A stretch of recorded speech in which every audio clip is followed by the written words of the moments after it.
அக்கா வாங்க அக்கா கொஞ்சம் மோடி அவங்க தான் நம்ம தமிழ்நாட்டையே காப்பாத்திட்டு இருக்காங்க. அவர் மட்டும் இல்லைன்னா தமிழ்நாடு சுடுகாடா போயிடும். மோடி அவங்கள பத்தி புரளிய கிளப்பி விடுறாங்க தீவிரவாதிங்க. யார் வீட்லயும் இப்ப கேஸ் இல்லையா? இருக்கா இல்லையா? கை தூக்குங்க. யார் யார் வீட்டுல கேஸ் இருக்கு? ஹலோ, கேக்குதா? கேஸ் எல்லார் வீட்லயும் இருக்குல்ல, அப்புறம் எதுக்கு புரளிய கிளப்புறாங்க? எல்லார் வீட்லயும் கேஸ் வசதியா தாமா இருக்கும். இப்ப போன நைட்டு சமைக்க போறோம், அப்புறம் கேஸ் இல்லன்னு ஏன் கேஸ் விட்டுட்டு இருக்காங்க இவங்க? நான் கேட்கறது தெரியாம தான் கேட்கறேன். இந்த திமுக அரசாங்கத்தால நம்ம படுற பாடு கொஞ்சம் நஞ்சம் இல்ல. அப்புறம் தினம் ஒரு கன்னி பொண்ணு 14 வயசுக்கு பிஞ்சா பிடிப்பாங்க, பிஞ்சா பிடிச்சு ரேப் பண்ணி விட்டுருவாங்க. இதுக்கு யார் காரணம்? இதுக்கு யார் காரணம்?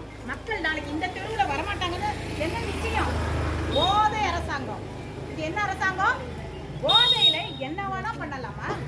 எந்த வீட்டுக்குள்ள நாளைக்கு நுழைவான்னு வயசுல நெருப்பு கட்டிக்கிட்டு இருக்கோம் நம்ம. உண்டா இல்லையா சொல்லுங்க? உண்மையை தானே பேசுறோம் நம்ம. அப்போ நம்ம கையில என்ன ஆயுதம் இருக்கு? ஓட்டு இருக்கு. ஓட்டை யாருக்கு போடணும்? நம்ம மோடிஜி கட்சிக்கு தான் ஓட்டை போடணும். தாமரையா மலர செய்யணும். தெருவுக்கு தெருவு போய் நாங்க தாமரை மலர்வத அதை பார்க்காம போக மாட்டோம்.